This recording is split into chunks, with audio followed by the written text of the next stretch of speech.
Hi there everyone, and welcome to another Pokemon Ultra Moon Wi-Fi battle.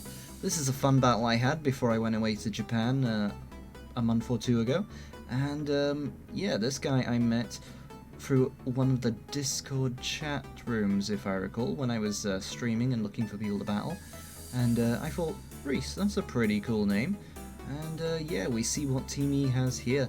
Pretty formidable. We both decided to mix up the tiers a bit, and yeah, no real smoke gun tiering rules, and this is how it went. I brought one of my slightly stronger teams, but this turned out to be a team that didn't work so well in many battles for me, so I subsequently stopped using it. But against Reese here, it proves to be quite interesting. So I lead off with Smeargle, of course wanting to put anything asleep and set up my hazards, as out comes Staraptor. Now Staraptor will outspeed, but what's it going to do? Actually goes for the final Gambit. Oof.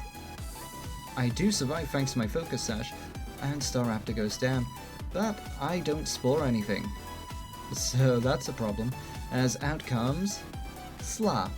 And I'm not going to be able to outspeed that thing, so I don't want Smeargle to go down just yet, so I'll switch and bring in Vaporeon, who should be able to handle anything it throws quite nicely. Out comes Shadow Ball, and oof, with a critical hit it does 50%. Chandelure, of course, having a crazy high special attack stat of 145. Decides to withdraw it here, and I'm not entirely sure why. Oh, well, I guess he didn't want to eat a water attack. As I go for the Wish. And in comes Calgon. So annoyed with these Rotom Washes. Luxray, no, not Luxray. Lantern is the superior water electric Pokemon, not these abominations. As out comes Volt Switch. But we protected, so we get all of our HP back. But now the question is, what should I do here? I think I will go for the Wish. I can easily survive a Volt Switch. As out comes the Will-O-Wisp here, perhaps predicting me to switch instead.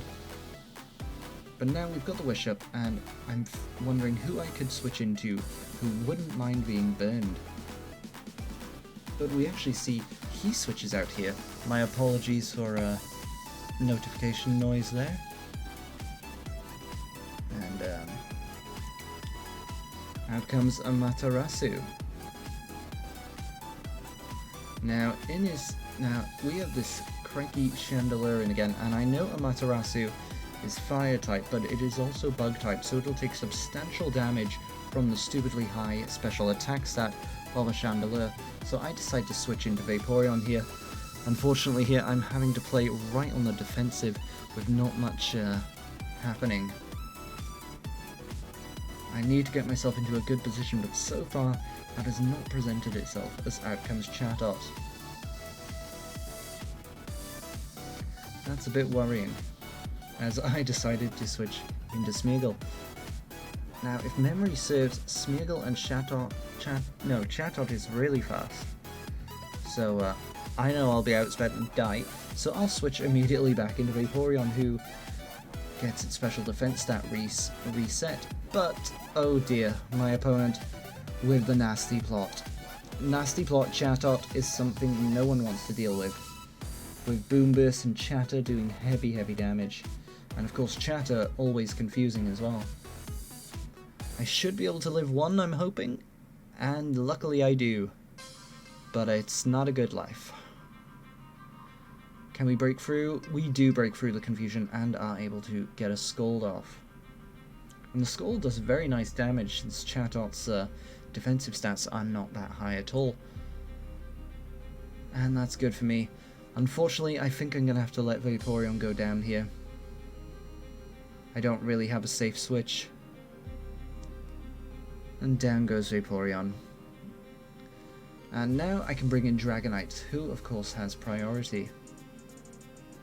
And with a bit of priority, we finish off that bird. So all is well there. Once again, out comes Calgon, and we don't want to deal with Will-O-Wisp, so let's switch ourselves out and go into Amaterasu, who can happily deal with a Will-O-Wisp. And now I'm wondering, should I Quiver Dance? Or should I switch? I actually decided to switch because I want to see what this Calgon can do, and we do see the Hydro Pump come out. But I don't really have a lot of options here. What can I do? So I decide to bring back in Amaterasu and go for the Quiver Dance, hoping that I'll be able to live a Hydro Pump and that I outspeed. Luckily I do outspeed, because that special defense boost here is very critical, as out comes the Hydro Pump. And that does about 55% damage to me, but I am able to hit back with a Giga Drain, and while I don't think it'll kill, it'll definitely take me out of Hydro Pump KO range, as our HP is restored to about 80 or more percent. And we see he eats a Citrus Berry, which is actually good news for me, because that means that'll be more HP I'm able to get back from a Giga Drain. Volcarona, one of the, if not the best, Generation 5 Pokemon. Brings us back almost up to half health, just under unfortunately, as out comes Spooky. And Gengar, the special attacker, I reckon I should be able to survive any hit here, but we actually see it is the Mega Gengar, and that is worrisome, because Mega Gengar is mega powerful. Will I be able to take it out in one hit? I am not sure. But out comes the Fiery Dance. And we melt that ghost, and gain a special attack boost in the process.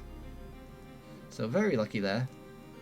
I think I did let Reese know after that battle that we don't normally allow Ubers, but I guess he didn't realise. As out comes Shadow Ball. And we see that Chandelure is outspeeding me, meaning that of course it does have a Choice Scarf. And now none of my moves are very super effective, well, are even effective against Chandelure, so I'm gonna go for Giga Train. Maybe I can get enough HP back to the point where another Shadow Ball won't take me out. And we see my plan succeeded, allowing me to get 2 Giga Drains off. Like, I doubt a Bug Buzz would have killed it from the top range, but maybe I should have gone for it on that second turn there. Out comes another Shadow Ball, and we go down. But good job, Amaterasu, you held off that team quite nicely. And now we can bring in Dragonite. Since we know that this thing is Choice Scarfed, we know that Shadow Ball won't be doing much damage here, allowing me to go for a Dragon Dance. And even though he will outspeed me on the next turn, I will survive another Shadow Ball. So all is well, and I can hit back with Earthquake. So yes, out comes the Shadow Ball. I was quite lucky not to get a special defense drop before, as that does tons of damage, but as I said, I was able to live. And out comes the Earthquake, and my opponent's remaining Pokemon now is weak to ground. So out comes Venom. And now, Venom are quite bulky. I'm not sure if a +1 Earthquake will KO it, but it's the best thing we can go for. I was worried about a double Shadow Sneak though. But turns out I had no need to worry, because Venom goes down like a sack sludge. And very lucky me, I am able to win that battle. So thanks for watching, I hope you enjoyed.